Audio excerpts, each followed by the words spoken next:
اپنے دیکھنے اور سننے والوں کو میرا اور کینی کا سلام۔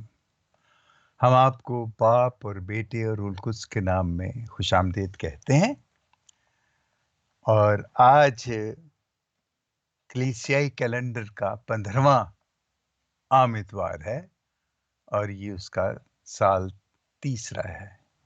یہ عام اتوار آپ دیکھیں کہ کتنا عام ہے۔ میرے لیے تو یہ بہت ہی خاص ہے، اور آپ بھی دیکھیں گے کہ کیسے یہ خاص ہے۔ تو چلیے ہم اس سے پیشتر کی اور باتیں کریں۔ آپ اپنی بائبلز لے آئیں تاکہ میں آپ کو یہ جو تلاوتیں ہیں میں وہ آپ کو دے سکوں۔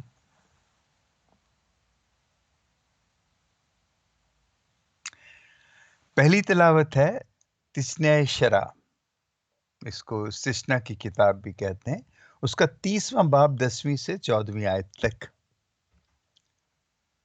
اور آج کا زبور ہے زبور 69،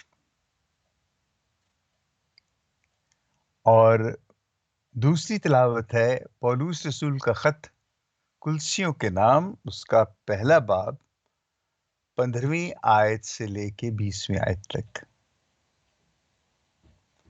اور انجیل جلیل ہے مقدس لوقا کے مطابق، اس کا 10واں باب 25ویں آیت سے لے کے 37ویں آیت تک۔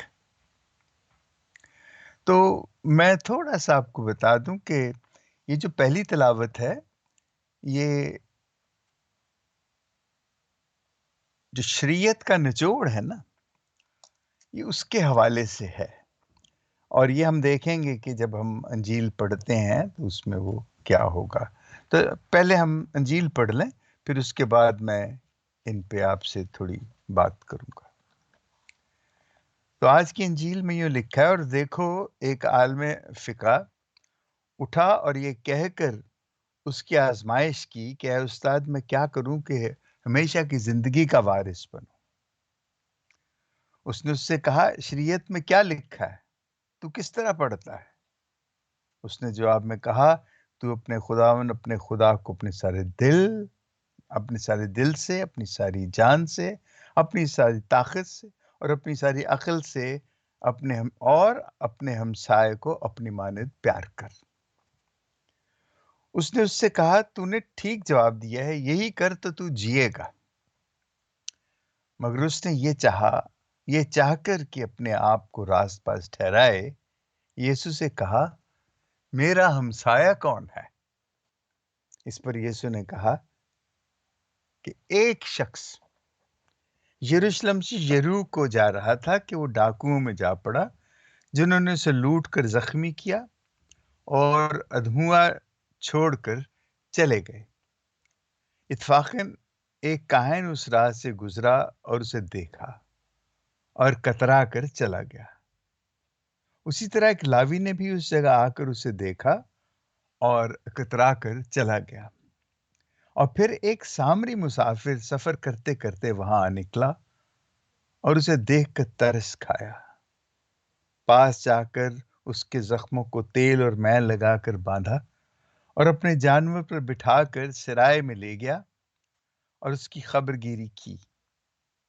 اور دوسرے دن 2 دینار نکال کر بھٹیارے کو دیے اور کہا کہ اس کی خبر گیری کر، اور جو کچھ اس سے زیادہ خرچ ہوگا میں پھر آ کر تجھے ادا کروں گا۔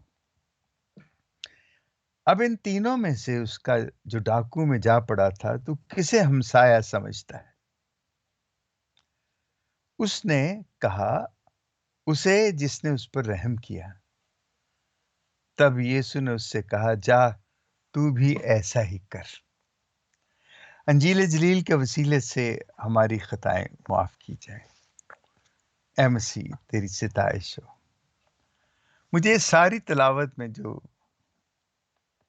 سب سے خوبصورت چیز اس میں لگی ہے، خوبصورت تو وہ نہیں ہے، لیکن مجھے جس پہ بہت ہنسی بھی آئی ہے، اور میں سوچنے بھی لگا کہ دیکھو انسان کتنا کٹھور ہوتا ہے۔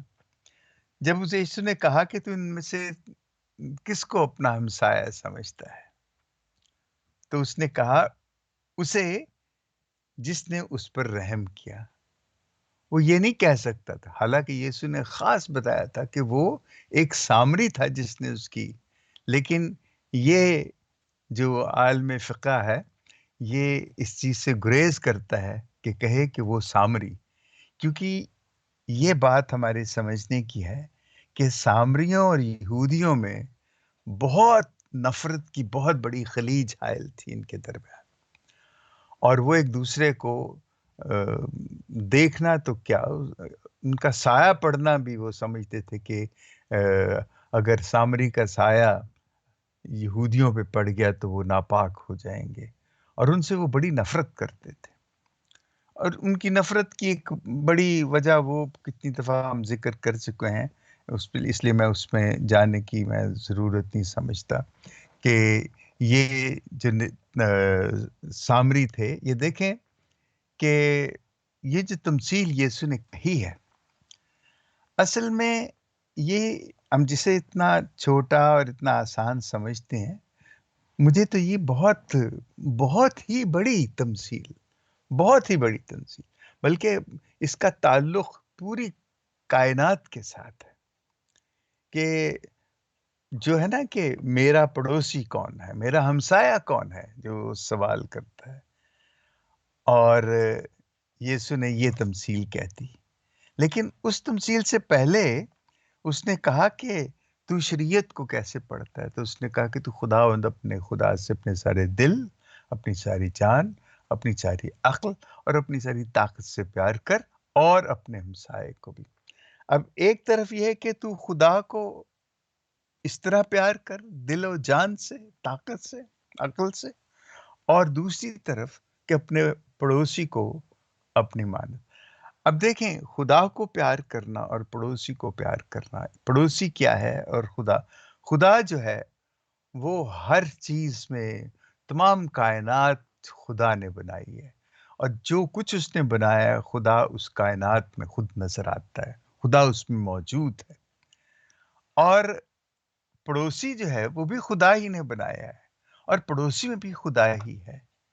تو لہٰذا یہ جو پڑوسی ہے نا، یہ پورا خدا کے حوالے سے یہ پوری کائنات جو ہے یہ ہمارا پڑوسی ہے، لیکن یسوع صرف اس کو سمجھانے کے لیے، کیونکہ اس نے جو بات کہی تھی، کیونکہ وہ تو بڑا اس میں تھا کہ یسوع اس کا کیا جواب دے گا کہ میرا پڑوسی کون ہے۔ دیکھیے، وہ شریعت کو سمجھتے تھے، کتنی جلدی جب اس نے کہا تو شریعت کو کیسے دیکھتا ہے، اس میں کیا لکھا ہے، تو فوراً وہ کہتا ہے کہ تو اپنے خدا، یہ سب کچھ وہ جانتے تھے، لیکن جو خدا کے 10 حکم تھے جس کو وہ شریعت مانتے تھے، اصل شریعت تو وہ اس کو سمجھ، پورا پرانا عہد نامہ انہی کی وضاحت میں ہے، وہی قربانیاں، وہی معافیاں، اور وہ سب کچھ جو ہے اس میں، لیکن وہ جو تھا ایک اس میں خاص بات کہ وہ جو خداوند کا سال جسے وہ ایئر آف، کیا کہتے ہیں، لیکن میں ایک دم لفظ بھول جاتا ہوں، کہ وہ اپنی جو جوبلی کا سال جو ہے، خوشی کا سال جو ہے، ہر 49ویں سال کے بعد وہ تمام اپنے قرضے معاف کر دیتے تھے، زمینیں جو انہوں نے رہن رکھی ہوتی تھی وہ مالکوں کو واپس کر دیتے تھے، اور مطلب اپنا اتنا خوبصورت وہ سارا نظام تھا، تو وہ اس کو چھوڑ کے تو وہ شریعت جو 10 حکم تھے ان پہ بڑی سختی سے انہوں نے، جس میں پورے 10 حکموں کو اگر آپ دیکھیں تو اس میں آپ کو محبت کا لفظ نہیں نظر آئے گا، شاید میں غلط کہہ رہا ہوں لیکن ایسے ہے، تو وہ اس پہ جو الفاظ تھے وہ ان پہ زیادہ زور دیتے تھے کہ ایسے لکھا ہے، لیکن جو اس کی روح تھی، خدا اور اپنے خدا کو اور پڑوسی کو اپنے مانند پیار کر، یہ جو روح تھی، اس روح کو انہوں نے ایک طرف کر دیا تھا، اور اس لیے جب وہ بتانا یہ چاہتے تھے، اب جو یہ جو عالم فقہ ہے، وہ بتانا یہ چاہ رہا تھا کہ صاحب میں تو یہ سب کچھ کر رہا ہوں، تو مجھے تو ہمیشہ کی زندگی، اچھا، تو اس نے کہا تو پھر میرا، جب اس نے کہا کہ تو بھی یہ کر، تو وہ اب اس نے کہا کہ اب میں پھنس گیا ہوں، اس نے کہا تو میرا ہمسایہ کون ہے؟ اب یہ دیکھیں کتنی میں نے جو باتیں کی ہیں ہمسائے کے حوالے سے، کیا اس عالم فقہ کے ذہن میں یہ چیزیں نہیں تھیں؟ شاید نہیں تھی یا ہوں گی، ان پہ غور نہیں کرتے تھے. وہ زیادہ زور دیتے تھے کہ وہ نفرت جو ان کے درمیان تھی، اور وہ جو بڑے چھوٹے کا جو وہ ایک تمیز تھی، اور وہ جو اصول تھے ان کی ان کے معاشرے میں، اور یہ ساری چیزیں ایسی تھیں جنہوں نے محبت کو نکال دیا تھا، اور ان اعمال کو جو بڑی سختی سے دوسروں کو نیچا دکھانے کے لیے، اپنے کو اونچا کرنے کے لیے، ان پہ وہ کاربند رہتے تھے. تو یسوع نے ایک ہی جھٹکے میں، اس نے اس کو ایک دم جواب نہیں دیا. جب اس نے کہا کہ میرا ہمسایہ کون، اس نے ایک کہانی سنائی، ایک تمثیل کہی. اور تمثیل کا شروع کیا ہے کہ کہا کہ ایک شخص، یہ بھی بڑی خوبصورت بات، ایک شخص، کسی کا نام نہیں، کون ہے وہ. یہ تو بعض جو اہل جنہیں کہتے ہیں علم الہیات کے ماہر، وہ کہتے ہیں کہ یہ جو شخص زخمی ہوا تھا یہ کوئی لاوی تھا. بہرحال میں اس بحث میں نہیں جانا چاہتا. ایک شخص جس کے ساتھ وہ سارا حادثہ ہوتا ہے. اب یہ جو یروشلم اور یریحو کی جو سڑک ہے، آپ کو یاد ہوگا کہ یریحو وہ جگہ ہے جہاں پہ کہ رومیوں کے خلاف جو جتنے باغی تھے، اور جو ڈاکو اور لٹیرے اور جو مجرم قاتل تھے، وہ سب یریحو میں رہا کرتے تھے. اور اس لیے وہ راستہ جو یریحو اور یروشلم کے درمیان تھا، بڑا خطرناک راستہ تھا، اور وہاں پہ اکثر اسی قسم کے حادثے ہوتے تھے. اب دیکھیں یسوع کتنا ان حالات کے بارے میں وہ باخبر تھا، کہ وہ جب ایک تمثیل سناتا ہے تو وہ اس راستے کو چنتا ہے جہاں پہ ہمیشہ زندگی جو ہے وہ خطرے میں رہتی ہے، اگر کوئی اکیلا وہاں پہ کوئی سفر کرتا ہے. اور وہ جب یہ سب کچھ ہوتا ہے جب اس کے ساتھ، تو یہاں پہ اصل میں دیکھیں پہلے ایک وہ کون آتا ہے سب سے پہلے، پہلے ایک کاہن آتا ہے اور پھر اس کے بعد ایک لاوی آتا ہے. یہ دونوں حضرات جو ہیں، کاہن کا بڑا عہدہ ہے معاشرے میں، اور وہ ہیکل کے جو بڑے کام ہیں، جو قربانی تک کے، وہ ان کو سر انجام دیتا ہے. اور لاوی جو ہے یہ بھی ہیکل ہی سے متعلق ہے، اس کا تعلق بھی ہیکل سے ہے، اور یہ اس کے سارے انتظامات کا ذمہ دار ہوتا ہے کہ وہاں پہ ہر چیز جو ہے وہ آرڈر میں ہو، وہ موجود ہو، اس کا صحیح انتظام ہو. یہ اور یہ دونوں شخص تب ان کے بارے میں کہہ سکتے ہیں کہ انہوں نے کیوں، ان کو تو نہیں پتا تھا کہ یہ جو شخص ہے یہ کون ہے، لیکن اس راستے کے حوالے سے، وہ جو سڑک تھی اس حوالے سے وہ سمجھتے تھے کہ یہ خطرناک راستہ ہے. اب ہو سکتا ہے کہ یہ آدمی جھوٹ موٹ کا بیمار یا زخمی بنا ہو، کہ جب میں اس کے نزدیک جاؤں تو کاہن سمجھتا ہے تو یہ مجھے. اور دوسری بات کاہن کے ذہن میں یہ بھی آتی کہ یہ تو شاید مرا ہوا ہے، اگر میں اس کو ہاتھ لگاؤں گا تو میں تو ناپاک ہو جاؤں گا، کیونکہ یہ تو ان کی شریعت کے مطابق ہے مردے کو ہاتھ لگانا. تو وہ یہ سمجھتا ہے کہ ایسے کرنے سے میں اگر اس کو ہاتھ لگاؤں گا تو میں شاید وہ یہ سمجھتا ہے کہ میں اپنے مذہبی جو میرے کام ہے میں ان کو سر انجام نہیں دے سکوں. اسی طرح لاوی بھی شاید یہ سمجھتا ہے. لیکن ایک بات یہ دیکھیں اس میں یہ ہے کہ جب وہ لاوی، کاہن اور لاوی جب دونوں وہاں آتے ہیں تو وہ ایک بات یہ ضرور سوچتے ہیں کہ اگر میں نے اس کو چھو لیا تو میرا کیا ہوگا. تو وہ جانتے تھے کہ اس کا انجام کیا ہوگا، لہٰذا انہوں نے اس کو. جب یہ تیسرا شخص آتا ہے جس کے بارے میں یسوع نے کہا کہ یہ نہیں سوچتا کہ اگر میں اس کو کر دوں گا تو یہ ہو جائے گا. اس نے یہ سوچا کہ اگر میں اس کو ایسے چھوڑ دوں تو اس کا کیا ہوگا. وہ اپنے بارے میں نہیں سوچ، اس کے بارے میں سوچ، اور فوراً وہ اس کی مدد کے لیے اور اس کی تیمارداری کے لیے، اس کی دیکھ بھال کے لیے وہ ایک دم اس پہ وہ عمل کرنے لگتا ہے. یہ دیکھیں ہم کہتے ہیں کہ یہاں پہ جو دو بڑے سوال ہیں، ایک تو ہے وہ ذمہ داری کا. وہ جو کاہن اور لاوی تھے وہ اپنی ذمہ داری کو سامنے رکھتے ہوئے اس نے اس شخص کو، اس سے وہ کترا کر گزر گئے. لیکن ذمہ داری کیا ہوتی ہے؟ انگریزی میں کہتے ہیں اس کو رسپانسبلٹی. اور responsibility is some thing It is an ability to respond to reality. تو جو ریالٹی جو حقیقت تھی وہ یہ تھی کہ وہ شخص جو ہے وہ مر رہا ہے یا مرنے والا ہے.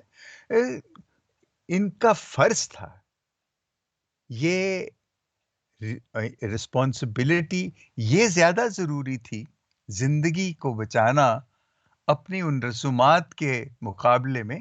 یہ زیادہ ضروری تھا کہ وہ اپنی ان ذمہ داریوں کو بالائے طاق رکھ کے اس طرف وہ دھیان دیتے اور اس کو بچاتے.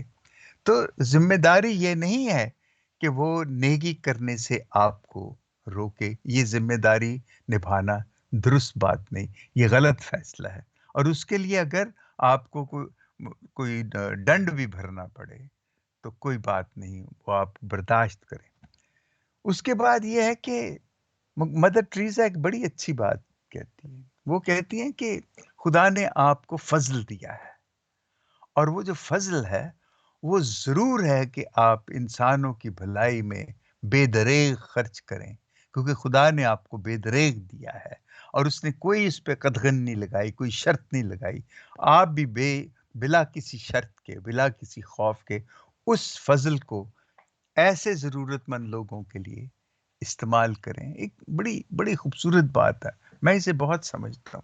اب آئیں ہم ذرا اس طرف کہ دیکھیں میرا آپ کا پڑوسی کون ہے. آج جب دنیا اتنی آگے چلی گئی ہے، یہ 2000 سال پہلے کی بات ہے جبکہ سب کچھ بڑا محدود تھا. وہ عالم فقہ اتنا بڑا ہو کہ بھی اس کا ذہن اتنا محدود تھا کہ وہ اس وقت بھی سامریوں اور یہودیوں کے درمیان کی جو نفرت تھی وہ اس میں قید تھا، اور اس سے بڑھ کے، اس سے آگے، اس سے پیچھے کچھ اور سوچ نہیں سکتا. یہاں تک کہ جب یسوع نے آخر میں اس سے پوچھا نا کہ تو ان میں سے کسے اپنا پڑوسی سمجھتا ہے، تو اس نے یہ نہیں کہا کہ وہ سامری کو، حالانکہ یسوع نے بتایا تھا وہ کہتا ہے کہ وہ جس نے اس پر رحم کیا. یعنی وہاں بھی وہ اپنی کیا کہیں کہ وہ اس قدر بخیل تھا کہ اس نے وہ کہنا نہ چاہا کہ وہ بتائے کہ وہ اپنے منہ سے یہ لفظ استعمال کرے، یہ ادا کرے کہ وہ سامری تھا. یہ دیکھیں یہ ہے اس عالم کی اتنی کم نظری، تنگ دلی، یا اس کا ذہن اتنا تنگ تھا. تو اب ہم جو ہیں اس وقت کہاں کھڑے ہیں ان 2000 سالوں کے بعد؟ آج ہمارا کیا، ہم کہاں ہیں؟ دیکھیے جیسے اب تو اپنے خدا سے میں نے شروع میں آپ کو بتایا کہ خدا ہر چیز میں موجود ہے اور ہمارا جو پڑوسی ہے وہ کل کائنات ہے. تو یہ جو مذہب اور یہ جو نسل ہے، یہ کالے گورے کا جو فرق ہے، یہ تمام چیزیں ان سے ہمیں بالا تر ہو کے سوچنا نہیں چاہیے. ہمارا ایمان ہے کہ خدا ہر چیز میں موجود ہے. تو کس طرح ہم یہ سمجھ لیتے ہیں کہ فلاں جو ہے مجھے ایک چیز کا بڑا دکھ ہے. میری ماں بڑا، وہ چونکہ وہ مسلمانوں میں سے کرسچن تھے، ان کے آباء و اجداد جو تھے، تو وہ کہتی تھی میں سیدہ دی تھی یہاں. تو مجھے بڑا دکھ ہوتا تھا اور میں چڑ کے کہتا تھا، میں کہتا تھا ماں شکر ہے کہ میں چوڑوں میں سے ہوں، میں چوڑا ہوں. تو وہ بڑا اس چیز کو برا سمجھتی تھی کیسے.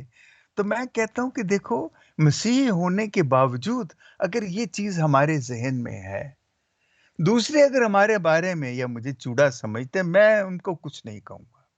میں کہتا ہوں کہ کہو، میرے ساتھ بیٹھ کے تو تم کھاتے بھی ہو، میرے ساتھ بیٹھ کے تم باتیں بھی کرتے ہو، گیت گاتے ہو، گانے گاتے ہو، اور جو جہان کی گفتگو تم کرتے ہو، اور مجھے اگر چوڑا کہتے تو کوئی بات نہیں. آپ نے تو جسٹس کرنیلیس کو بھی تو چوڑے دا پتر کہا ہے، کوئی بات نہیں. میں اس کو برا نہیں سمجھتا. میں صرف افسوس کرتا ہوں کہ اس زمانے میں اب ہماری سوچ جو ہے وہ کھل جانی چاہیے، بڑی ہو جانا چاہیے. لیکن دکھ یہ ہے کہ ہمارے مسیحی بھی آج بھی وہ دیکی کے چکر میں جا کے لوگوں کو کیوں ایسے کرتے ہیں. اور ایک میرے بڑے عزیز دوست بھی ہیں، تو مجھ سے ایسے پوچھنے لگے کہ دیکھیں یہ عید کے دن ہے تو کیا ہمیں یہ قربانی کا گوشت کھانا چاہیے. تو میں ان کی شکل دیکھنے لگا، میں سوچنے لگا کہ میں اس کو کیا جواب دوں کہ نہیں وہ نہیں کھانا چاہیے. کیونکہ ہم پھر وہ کیا ہم کافر ہو جائیں گے؟ ارے یار! کیسی بات! اگر کوئی محبت سے آپ کو کوئی چیز شیئر کر رہا ہے، آپ کیسے ٹھکرا سکتے ہیں؟ اور پھر جو دینے والا ہے، کیا آپ نہیں مانتے کہ وہ آپ کا پڑوسی، وہ آپ میں اس کو آپ کیا سمجھ کے کہہ رہے ہیں کہ نہیں جی، ہم مسیحی ہیں، ہم یہ قربانی کا گوشت نہیں، اور بہت سے ہمارے مسیحی اس چیز کو، میں یہ نہیں کہتا کہ وہ کریں جو میں کہہ رہا ہوں، وہ وہی کریں جو ان کا دماغ، ان کا دل کہتا ہے، لیکن میں اپنی بات کر رہا ہوں، اور اس حوالے سے مجھے میرے بارے میں جو چاہے کوئی سمجھے، مجھے اس کی پرواہ نہیں ہے۔ میں تو صرف دعا کرتا ہوں کہ خدا ہم سب کے ذہن کھول دے۔ دیکھیں، یہ تمثیل صرف رشتوں کی ہی نہیں، میرا مطلب ہے کہ انسانوں کے حوالے سے نہیں، یہ پوری کائنات کے حوالے سے ہے۔ یہ ہماری ماحولیات بھی ہمارا پڑوسی ہے، کیونکہ اس میں ہم سب رہتے ہیں۔ یہ جو کائنات میں جتنی چیزیں ہیں، زمین ہے، دیکھیں زمین کے اندر کتنی معدنیات تھی۔ خدا نے کوئلہ کو، جو کاربن، جو سب سے خوفناک چیز ہے جس کے لیے آج کل یہ لوگ بڑے، اس نے زمین میں قدرت نے ان کو دفن کر دیا تھا، لیکن انسان نے اس کو کھود کے نکالا اور اس کاربن کو جلا کے، اور تمام دنیا میں وہ کاربن کی فضا جو ہے اس کو، یہ جسے کہنا چاہیے خلاف دوستی کے، یہ جو ہمدردی اور جو انسانی رشتے ہیں، یہ جسے ہم کہتے ہیں کیا کہتے ہیں، ماحول دوستی، جو ہے کہ ماحول کو اچھا رکھنا، ماحول کو اپنا سمجھنا، ماحول کو اپنا پڑوسی سمجھنا، اور اس حوالے سے ماحول کو اچھا بنانا، اپنے ارد گرد کی چیزوں کو اچھا بنانا، اچھا رکھنا، جہاں آپ رہتے ہیں اس کو، یہ ساری میں سمجھتا ہوں کہ ان رشتوں میں ہے۔ لیکن ان رشتوں کو آپ نہیں سمجھ سکتے جب تک آپ یہ، اس لیے بڑی خوبصورت بات ہے کہ خداوند اپنے خدا سے اپنے سارے دل، جان، عقل اور طاقت سے پیار کر۔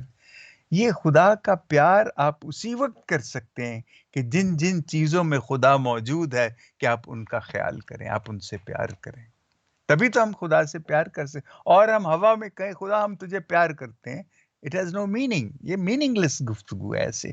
مطلب یہی ہے کہ جب ہم واقعی خدا کو پیار کرتے ہیں، تو اس کی بنائی ہوئی، اس کی ان تمام چیزوں میں جن میں وہ موجود ہے، ہم ان کو لک آفٹر کریں، ہم ان کا خیال کریں، ہم ان سے محبت کریں۔ یہ خدا چاہتا ہے ہم سے۔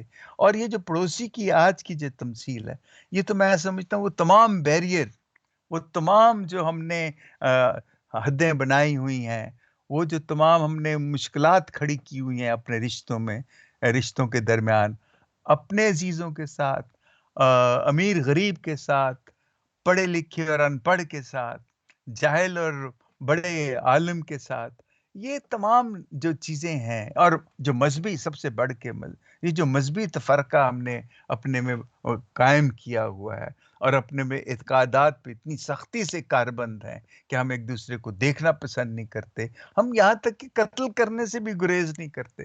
یہ کتنے دکھ کی بات ہے۔ خدا تو یہ نہیں چاہتا، وہ تو کہتا ہے کہ تو اپنے پڑوسی کو، آپ پڑوسی کو سمجھنا، یہ اتنی وسیع اصطلاح ہے، اتنا بڑا یہ لفظ ہے کہ اس کو آپ کسی طرح بھی مختصر نہیں کر سکتے۔ اگر آپ خدا کو مانتے ہیں اور پڑوسی، اور اس نے کہا کہ تو اپنے پڑوسی کو اپنی مانند پیار کر، تو یہ دیکھیں، خدا کو پیار کرنا اور پڑوسی کو پیار کرنا، یہ تو اب برابر کی بات ہے، اس میں تو دوسری رائے نہیں ہے۔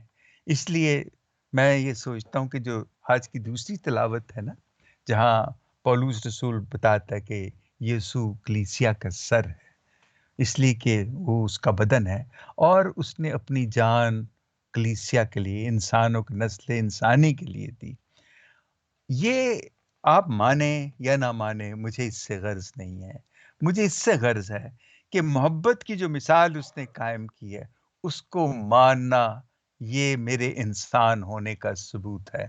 اگر میں محبت کو اس حد تک نہیں مانتا، تو پھر میں انسان نہیں ہوں، میں جانور بھی نہیں ہوں، میں کائنات سے ہٹ کے کوئی چیز ہوں، کیونکہ کائنات کی ہر چیز جو ہے وہ محبت پہ بنی ہے، محبت میں رہتی ہے، چاہے وہ پھول ہو، کانٹے ہوں، کچھ بھی ہو، وہ سب کے سب محبت ہی کی ایک شکل ہے۔ اور اگر میں محبت کو سمجھتا ہوں، تو پھر میرے لیے یہ بہت مشکل ہو جاتا ہے یہ کہنا کہ اس حوالے سے یا کسی بھی حوالے سے میں کسی دوسرے شخص سے یا کائنات کی کسی بھی شے سے میں نفرت کروں۔ اور آج کا جو ہمارا یہ سارا ہے، میں کئی دفعہ زیادہ بات کہہ جاتا ہوں تو میں اس کے لیے معافی چاہتا ہوں، لیکن میں وقت سے زیادہ باتیں کر جاتا ہوں، یہ بھی ایک میری بڑی کمزوری ہے۔ مجھے 10-12 منٹ سے زیادہ گفتگو نہیں کرنی چاہیے، لیکن وہ ہوتا ہے ایسے، چونکہ میں لکھتا نہیں ہوں، لکھ کے نہیں میں کرتا، تو لکھا تو ہوتا ہے، میں نے اتنا ڈھیر لکھا ہوتا ہے کہ وہ اگر میں پڑھوں تو وہ گھنٹے میں بھی نہیں ختم ہوگا، لیکن اس کو میں مختصر کر کے میں آپ کے ساتھ یہ شیئر کرتا ہوں۔ لیکن صرف میں یہ کہتا ہوں کہ ہمارا بالآخر یہی ہے کہ یہ محبت کے بغیر ہم کچھ نہیں کر سکتے۔ ہمیں ہر چیز محبت ہی میں دیکھنی ہے، ہمیں ہر چیز جو ہے اس کو یہ دیکھنا ہے کہ یہ کس طریقے سے یہ محبت کے ساتھ جڑی ہوئی ہے، اور چونکہ وہ محبت کے ساتھ جڑی ہوئی ہے اس لیے وہ ہماری ذمہ داری ہے۔ آمین۔ باپ اور بیٹے اور روح القدس کے نام میں آمین۔